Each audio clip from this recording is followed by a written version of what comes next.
For close to 2 decades, G-Dub, currently known as Begode, reigned supreme when it came down to having top-performing EUCs. However, that's where the buck stopped. For that same amount of time, G-Dub had been plagued with a shitload of quality control issues.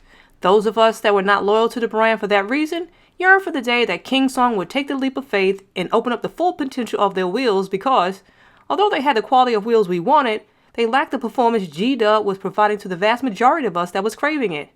Little was known at the time there was a storm brewing that would challenge G-Dub to step up their game and force them into some form of submission, and that came on the cusp of summer 2020 when a new manufacturer showed up and showed out when they introduced to the EUC community a utilitarian wheel like no other, the Veteran Sherman. Not only was it the heaviest wheel at that point, but it had a Tonka-tough build and the performance to match. It easily cruised 100 plus miles on a fully charged battery and exceeded speeds of 50 plus miles per hour. The Veteran Sherman was not only well received in the EUC community, but a force to be reckoned with. Taking note, G-Dub rebranded themselves, becoming Begode, and launched a counterattack by pumping out multiple wheels that up to this point could not compare, barring the Monster Pro of course, until now. Or really. But before I begin, I would like to give a shout out to FreeMotionShop for providing me with the Bull Commander. When you're ready to join in all facets of the university, give it a holler at FreeMotionShop and become part of the fraternity. With that being said, let's move ahead. You know when someone or something got you shook when you take a page out of their playbook and put your stamp on it as if it's your own. There's an idiomatic expression that states follow suit, which has never been synonymous with Begode. So shocked was I when the unboxing of the Bull Commander revealed a wheel that's akin to the Veteran Sherman. Like the Sherman, the Bull Commander's design is similarly contoured minus a roll bar and is outfitted with a 3600 watt battery. And depending on which distributor website you peruse, it allegedly has a 3000 watt motor, which would give it a slightly larger motor by 200 watts. However, far be it from me to run with those numbers. Truth be told, like the Veteran Sherman, the Bull Commander has a 2800 watt motor. They both are rated a 20-inch wheel, which are outfitted with a 2.75 inch by 14 inch knobby tire.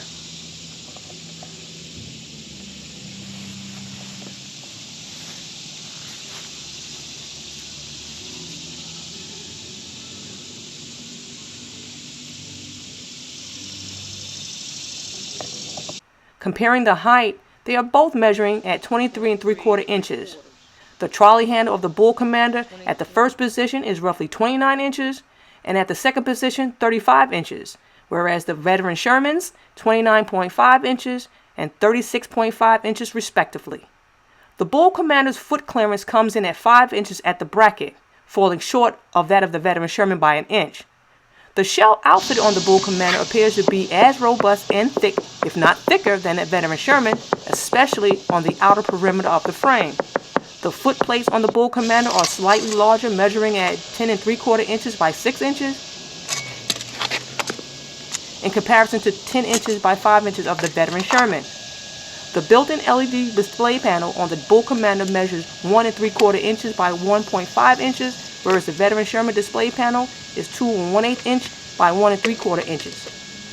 Noteworthy of mention, there are some grumbling about the Bull Commander having an overheating problem. However, I found the manufacturer setting for the wheel's overheating alone was set at its minimum setting of 60 degrees Celsius, or somewhere thereof, which when you think about it is a tad bit on the low side considering comparable Begode wheels are set at 79 and 80 degrees Celsius. As is customary of Begode, their failure to report viable information on their wheels are our teachable moments. With that being said, it would behoove anyone experiencing an overheating problem with the Bull Commander to first check the temperature setting and adjust it to roughly 80 degrees Celsius. Me personally, I've set mine to 85 degrees Celsius, which equates to 185 degrees Fahrenheit, and have had no problem with overheating in the summer months.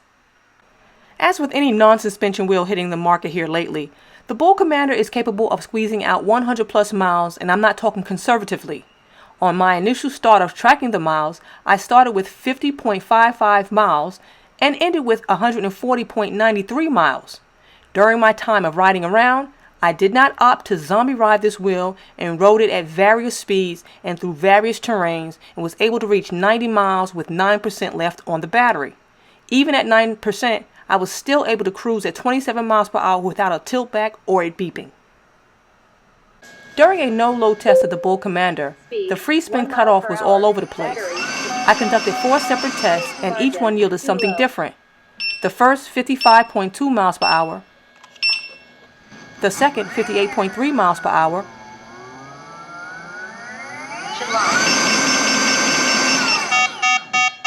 the third 56 miles per hour,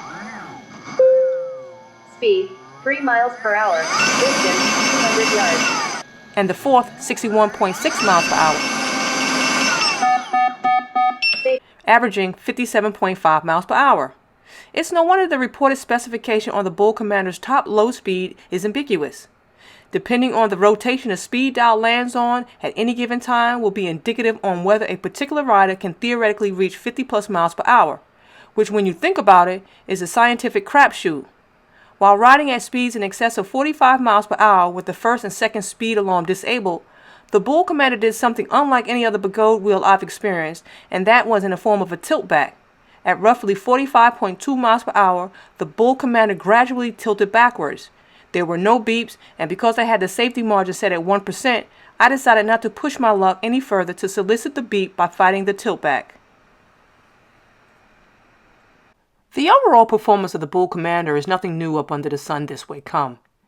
There's nothing earth-shattering about it that would make it an obvious copycat killer. Its internals and specs are that of the Veteran Sherman to some degree, which gives it a knockoff feel. And although it's akin to the Veteran Sherman and a byproduct of Begode, it gives the fanboys of the brand a wheel comparable to Librachem's one wheel that gave us unicycle fans at the time everything we wanted without compromise in an EUC. Although the Bull Commander has all the accoutrements you'd expect from a Begode wheel, the overall feel of it as a rider is similar to that of the Veteran Sherman. The torque, the speed, the range, its balance, hell, even the pedal scrapes are all in likeness. And again, depending on what distributor website you peruse, the prices are even within the same range.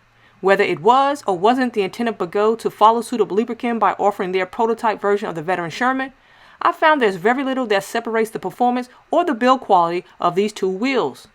Barring the lack of a roll bar and trust for Begode's product, one could not go wrong with opting for the Bull Commander versus the Veteran Sherman, because as I see it, they're the same wheel with little differentiation.